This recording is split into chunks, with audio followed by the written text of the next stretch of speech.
Hi friends, কেমন আছো তোমরা সবাই? আমার বই কথা সিরিজের আজ এপিসোড 2। এপিসোড 1-এ আমি দেখিয়েছিলাম 3টে বই, যেটা আমি আনর্যাপড করেছিলাম, আর হচ্ছে একটা বই যেটার ব্যাপারে আমি বলেছিলাম, the stationery shop of Tehran. আজ পার্ট 2 বলতে পারো, পর্ব 2 বলতে পারো। তো পর্ব 2-তে আমি চলে এসেছি এই বইটার রিভিউ নিয়ে।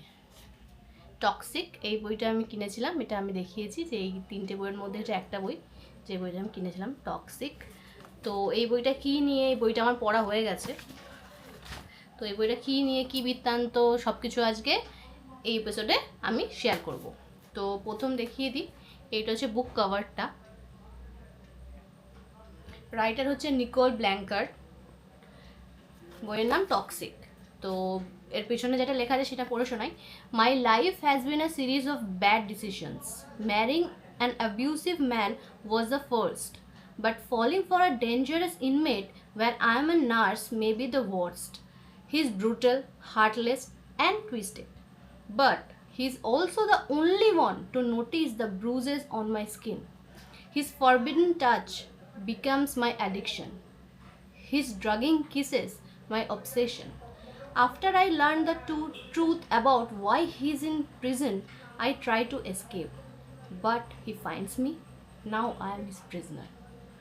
এর মানে যেটা আছে সেটা হচ্ছে পুরো বইটা, মানে উনি নিকোল ব্ল্যাঙ্কার্ড এই বইয়ের পিছনে যেটা লিখে দিয়েছে, অ্যাকচুয়ালি এটা পুরো গল্পটাই উনি লিখে দিয়েছেন। সেই গল্পটা আমি আজ শেয়ার করছি। তো এই গল্পটা শুরু হচ্ছে, এই গল্পটা অ্যাকচুয়ালি একটা মেয়ের গল্প। গল্পের যে হিরোইন, যে নায়িকা বলতে পারেন, ফিমেল লিড বলতে পারেন, তার ভয়েসেই এই গল্পটা চলছে, ঠিক আছে? তো এই গল্পটা শুরু হয়েছে, যে মেন ক্যারেক্টার তার নাম হচ্ছে টেসা এমারসন। টেসা এমারসনকে দিয়ে স্টোরিটা শুরু। সে হচ্ছে 27 ইয়ার্স ওল্ড, মিশিগান সিটিজেন একজন।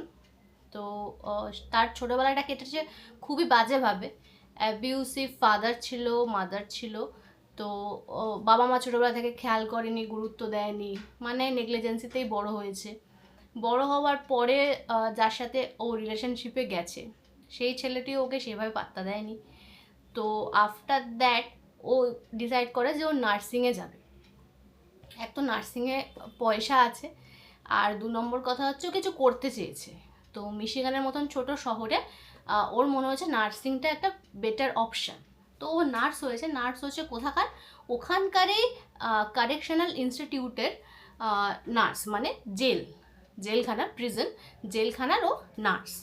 আচ্ছা, তো সেই জেলখানাতে যখন ও কাজ করতে করতে একটা ছেলের সাথে ওর আলাপ হয়, সে জেলখানার জেলার, সে হচ্ছে ভিক্টর এমারসন।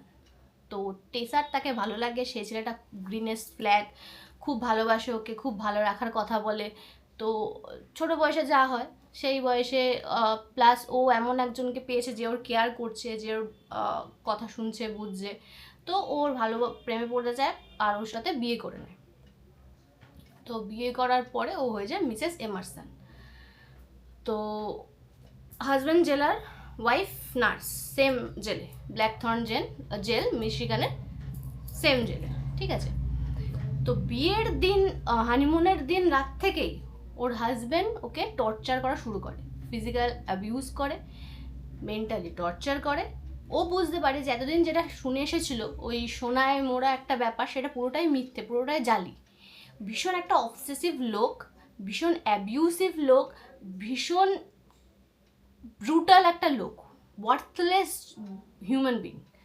তো উইক হচ্ছে সেইটা, ভিক্টর এমারসন। তো ও এমন একটা পর্যায়ে পৌঁছে যায় মেয়েটি, যে যেখানে ওর কোনো বন্ধু বান্ধব কেউ থাকে না। ভিক্টর ওকে প্রচণ্ডভাবে হ্যারাস করে, প্রচণ্ডভাবে টর্চার করে, মেন্টালি ফিজিক্যালি ভীষণভাবে অ্যাবিউজ করে। ও ভিক্টরের মনে হয় ও হচ্ছে একটা মেশিনের মতন, মানে টেসাকে ভিক্টরের মনে একটা মেশিন মতো, যেটা বলবে সেটাই করতে হবে, এর বাইরে কিছু করতে পারবে না।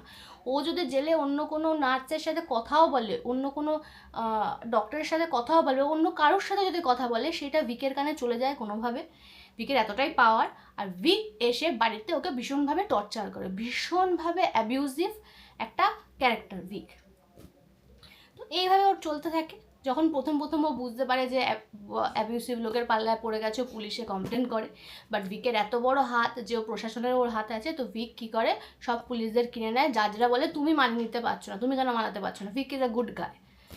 তো এইভাবে চলতে ওর নাম হয়ে যায়, ইমোশনালি নাম হয়ে যায়। ও যেটা ভিক চেয়েছিল সেটাই ও করতে থাকে, মেশিন হয়ে যায়। ওরা ইমোশনস সেরকমভাবে কাজ করতে পারে না, ওর নাম হয়ে যায়।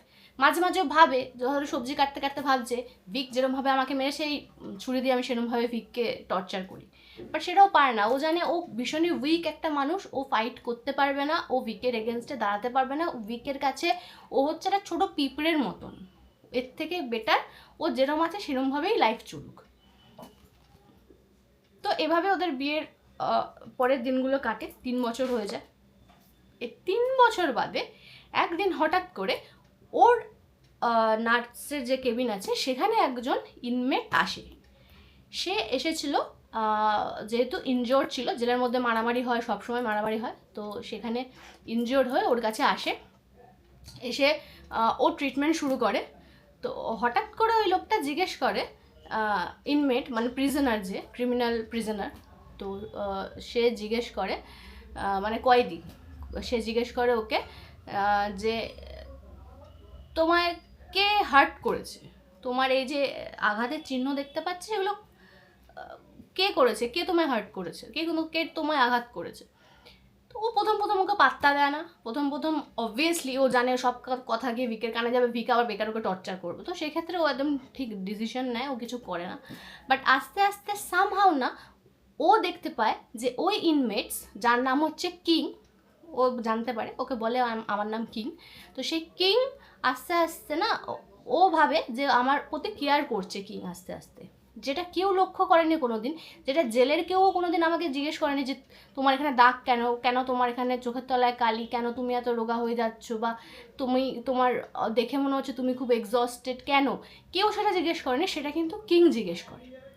তো স্বভাবতই কী হয়, মানুষ যখন একটা স্টেজের পরে যখন কেয়ার পেতে না পেতে যখন একটা লোনলি ফিল করে, ডিপ্রেশনে চলে যায়, তখন যদি একটা মানুষ যদি কেয়ার করা শুরু করে না, সে ফিল করে যে ওই মানুষটা বোধহয় আমাকে খুব ভালোবাসে, ওই মানুষটা আমার কেয়ার করে, ওই মানুষটার কাছে বোধহয় আমি খুব ইম্পর্টেন্ট।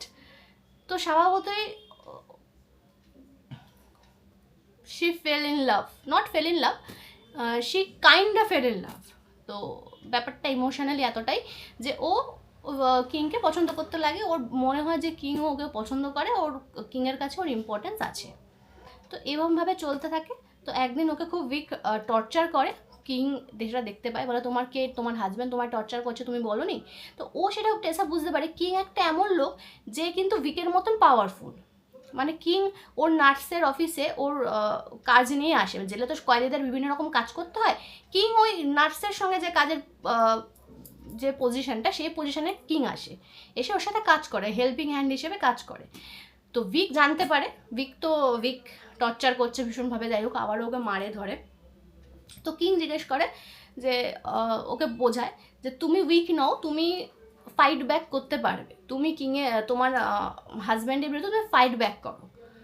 তো she decided to fight back, যে অনেক দিন হয়েছে আর নয়, আই উইল ফাইট ব্যাক। তো ফাইট ব্যাক কী করবে, ও সিম্পলি মিশিগান থেকে পালিয়ে যাবে, মিশিগান থেকে পালিয়ে ও এলে চলে যাবে, ওখানে গিয়ে ও নতুন লাইফ শুরু করবে। তো যেদিন ও একদিন ডিসাইড করে পালাবে, তো সেদিন ও পুরো ভেবেচিন্তে রাখে যে আজকে ওর যে শিফট শেষ হবে, তারপর ও যখন বাড়ি যাবে তার 1 ঘন্টা বাদে উইকের শিফট শেষ হবে। তা সেই প্ল্যানিং করে ও ভাবে যে শিফট শেষ হবে, আমি বাড়ি এসে ব্যাগ প্যাক করবো, করে পলায়তি। বাট সেদিনকার ও যখন যায় ওর ডিউটিতে, একটা পেশেন্ট আসে ওর কাছে। পেশেন্টটা হচ্ছে কিং আর ওর চেনা স্যাল বলে একটা পেশেন্ট, স্যালভাটোর। তো স্যালভাটোর আসে ভীষণভাবে একটা ইনজিউরি নিয়ে। তো ডাক্তার ওকে দেখে গিয়ে বলে যে নার্স এবার পট্টি করে দাও, তো বাকি সব ঠিক আছে। কিন্তু কিং ওর সামনে দাঁড়িয়ে থেকে সিজার নিয়ে, একটা কাঁচি নিয়ে স্যালভাটোরের গলা কেটে দেয়, স্যালভাটোর সাথে সাথে মরে যায়। এবার কিং ওকে ব্ল্যাকমেল করে যে যদি তুমি আমাকে এই জেল থেকে পালাতে সাহায্য করো তাহলে আমি তোমার কথা মানে তোমাকে আমি মারবো না, তোমাকে আমি কিছু করবো না, আর যদি না করো আমি কিন্তু তোমাকেও মেরে ফেলবো। তুমি তো দেখেছো ওর কিংয়ের ব্যাপারে যে একটা ছিল সেইটা পুরোটা চেঞ্জ হয়ে যায়, ঠিক আছে। ও বুঝতে পারে যে কিং ও শুধু ইউজ করেছে পালানোর জন্য, কিং একটা বিশাল বড় ক্রিমিনাল, ও জেল ভেঙে পালাতে চায়, সেই জন্য ও মার্ডারার, সেই জন্য ওকে ইউজ করেছে। তো ও স্বাভাবিকভাবে সম্মতি না দিলেও কিছু করার নেই, ওর কাছে অপশান নেই। ওর আরেকজন যে নার্স আছে তাকে কিং তার গলায় ছুরি মানে কাঁচি দেখিয়ে ওকে ভয় দেখায় যে তুমি না করলে একে মেরে দেবো, তো বাধ্য হয় ওকে হেল্প করতে। তো হেল্প কী করে, ও ফোন করে বলে যে এরকম একটা পেশেন্ট অসুস্থ হয়ে পড়েছে, তাকে ইমিডিয়েটলি হসপিটালে ট্রান্সফার করতে হবে। সিম্পল ইকুয়েশন, যেটা সব গল্পে থাকে, যেভাবে প্রিজনাররা সব জেল থেকে পালায়। তো ও এসে গাড়ি করে নিয়ে টিয়ে চলে যায়। তো ও সেদিনকার কী করে, ও সেদিনকার ডিউটিটা একটু আগেই চেঞ্জ করে, কিন্তু যেহেতু ওকে কোনোদিন কেউ নজরই করে না ও কী করছে না করছে, কেউ জিজ্ঞেসই করে না ওকে যে তুমি এত আগে বাড়ি যাচ্ছ কেন। তো ও ডেফিনেটলি ডিউটি শেষ করে চলে যায় ওর বাড়িতে। বাড়ি গিয়ে ব্যাগ ফ্যাগ গুছিয়ে প্যাক করে যেই বেরোতে যাবে, দেখছে দরজার সামনে একটা ছবি টাঙানো, স্কেচ টাঙানো। তো সেইটা বানিয়েছে কিং, কারণ এর আগেও কিং ওকে এরকম ওর ছবি বানিয়ে বানিয়ে ওর ডেস্কে রাখতো, ও সেটা জানে, তলায় লেখা থাকতো কিং বলে। তো ওর ভীষণ ভয় লাগবে যে কিং তার মানে এসে গেছে, তাহলে কি কিং আমাকে মার্ডার করে দেবে, যে যেহেতু ও জেল ভেঙে পালিয়েছে আমি জানি বলে, আমি একমাত্র উইটনেস, আমাকেও মার্ডার করে দেবে। বাট কিং ওকে বলে তুমি আমার সঙ্গে পালিয়ে চলো, আমি তোমায় সব কথা বোঝাবো, কিন্তু এখানে নয়, পালিয়ে চলো। দুজনের মধ্যে ধস্তাধস্তি হয়, ও বলে যাবো না, ও বলে পালিয়ে চলো, দুজনের ধস্তাধস্তি হতে হতে এমন সময় উইক শিফট শেষ হয়ে বাড়ি চলে আসে। দরজা খুলে দেখে দুজনে ধস্তাধস্তি করছে। উইক অ্যাজ ইউজুয়াল মনে করে যে কিং হচ্ছে মেন লোক যে ওর বউকে নিয়ে পালাতে চাইছে, প্রিজনার, ও তো জেল থেকে পালিয়েছে, ওর বউকে ইলোপ করবে, আর ওর বউ হচ্ছে একটা ভীষণ নোংরা মহিলা, ওর সঙ্গে পালিয়ে যাবে। তো এই হচ্ছে ব্যাপার। এই সময় দুজনের ধস্তাধস্তি হয়। কিংয়ের আসল নাম হচ্ছে গ্রেসিন কিংসলে। তো ওই গ্রেসিনের সাথে উইকের ধস্তাধস্তি হয়, মারামারি হয়। এর মধ্যে আমাদের টেসা একটা বন্দুক লুকিয়ে রেখেছিল, মানে ইন কেস, সেই বন্দুকটা হঠাৎ করে ট্রিগার টিপে যায়, তো বন্দুকটা থেকে গুলি ছুটে যায়, উইকে লাগে, উইক ওখানে স্পট ডেড। এবার ওর সামনে রাস্তা কিছু আর খোলা নেই, ওর সামনে একটাই রাস্তা খোলা আছে, যে কোনোভাবে গ্রেসিনকে ধোকা দিয়ে পালানো, আর নইলে পুলিশের কাছে যাওয়া, গিয়ে বলা আমার হাজব্যান্ডকে আমি মেরে ফেলেছি। তো এইবার ও কী করে, ওর লাইফ কী করে ঘুরে যায়, ও কি আদৌ এলে পালাতে পারে, নাকি ও পুলিশের হাতে পড়ে যায়, পুলিশের হাতে পড়ে গেলে অবভিয়াসলি পুলিশ ওকে তো শাস্তি দেবেই, ও নাকি ও আবার ব্ল্যাক থর্নের প্রিজনে চলে যায়, অ্যাজ আ প্রিজনার, নার্স থেকে না প্রিজনার হয়ে যায়। তো এইটা নিয়েই বাকি গল্পটা। তারপরে ওর আর একটা কথা যেটা হচ্ছে, গ্রেসিন ওকে ইউজ করেছে।